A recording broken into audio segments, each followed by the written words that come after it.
Dam olish uchun sizlarga ertak-namo joy topib qo'ydik. Farg'onada bunaqa joy borligini aniq bilmasdingiz. Bu Oqtom dam olish maskani bo'lib, bir vaqtning o'zida 500 tagacha bo'lgan odamlar mazza qilib dam olishlari mumkin ekan. Xolasiz oilaviy, xolasiz kollektiv, xolasiz do'stlar bilan keling, hammasiga joylar va sharoitlar bor. Bu yerda tadbir va marosimlarni o'tkazish uchun 150 tagacha odamning o'zini bag'riga sig'dira oladigan zallari, bundan tashqari qator xonalari bor. Voy, bu go'zallikni ko'rib yashagisi kelmayotgan odamlar fikridan qaytadi. Voy, manzarani qaranglar.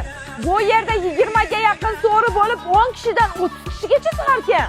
Barcha so'rilar shunaqangi suvning ustiga qurilgan bo'lib, tagidan shunaqangi suvlar oqib turadi. Bu yerda shunaqangi atrofi berk basseynlar ham bo'lib, ayollar kelib ham bemalol cho'milishi mumkin.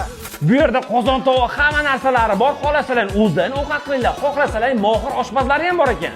Bu dam olish maskaniga kim bilan kelmoqchi bo'lsangiz, o'sha odamga bu videoni jo'natib qo'ying. Qanot kelarmikin? Manzil Farg'ona tumani Oqtom qishlog'ida joylashgan. Murojaat uchun quyidagi raqamlarga bog'lanib, telefon qisalaring lokatsiyani tashlab berishadi. Bu videoni hamma farg'onaliklarga jo'natib qo'yinglar, ketsa.